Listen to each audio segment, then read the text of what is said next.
My family has always been complicated, but things took a turn for the worse after my grandmother passed away last year. She was a kind and generous person who always tried to keep the peace, but her death exposed a lot of underlying tensions and resentments that had been simmering for years. My grandmother had a sizable estate, worth around $2.5 million, which she had built up over a lifetime of hard work and smart investments.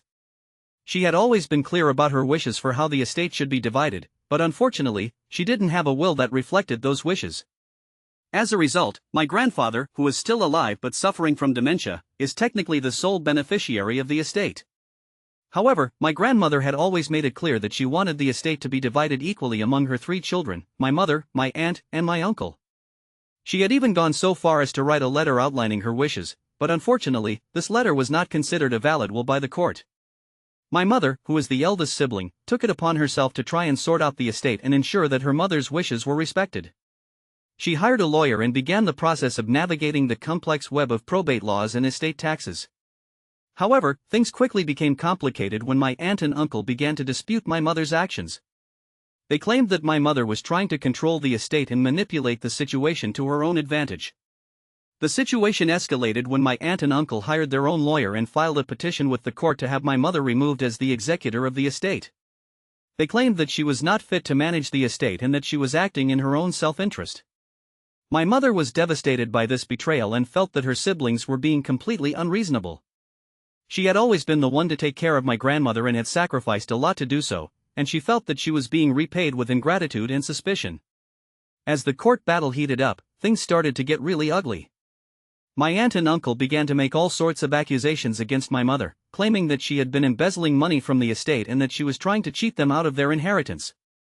My mother was furious and hurt by these accusations, and she retaliated by filing a countersuit against my aunt and uncle. The whole thing was a huge mess, with each side accusing the other of being dishonest and manipulative. One of the most shocking things that came out during the court battle was that my aunt and uncle had been secretly meeting with my grandfather's lawyer and trying to convince him to change his will to leave everything to them. They had even offered to pay for his legal fees and had promised to take care of him for the rest of his life if he would just sign over the estate to them. My mother was appalled by this betrayal and felt that my aunt and uncle had sunk to a new low. The court battle raged on for months, with each side spending tens of thousands of dollars on lawyers and court fees. In the end, the court decided to appoint a neutral third-party administrator to manage the estate and divide it according to my grandmother's wishes.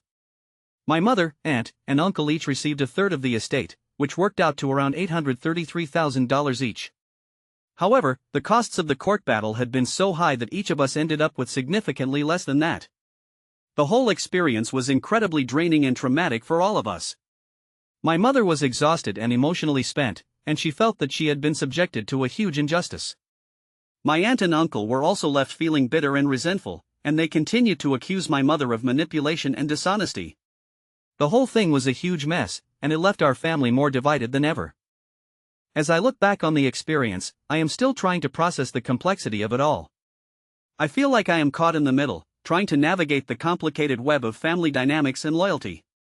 I love my mother and I believe that she acted with the best of intentions, but at the same time, I can see why my aunt and uncle might have felt suspicious and resentful. The whole thing is a huge mess, and I'm not sure if our family will ever be able to heal and move on from it. One thing that I have learned from the experience is the importance of having a clear and valid will. If my grandmother had taken the time to write a proper will, none of this would have happened. The court battle would have been avoided, and we would have been able to divide the estate according to her wishes without all the drama and trauma. I hope that others can learn from our experience and take steps to avoid similar conflicts in the future. I'm also still trying to come to terms with the fact that my family is capable of such ugliness and betrayal. I always thought that we were a close and loving family, but the experience has shown me that even the closest of families can be torn apart by greed, resentment, and jealousy. I'm not sure if I will ever be able to fully trust my aunt and uncle again, and I'm not sure if our relationship will ever be the same. In the end, I'm just trying to move on and focus on my own life. I'm trying to put the experience behind me and focus on the positive things in my life. I'm grateful for my mother's love and support, and I'm grateful for the lessons that I have learned from the experience. I hope that others can learn from our story and avoid similar conflicts in the future.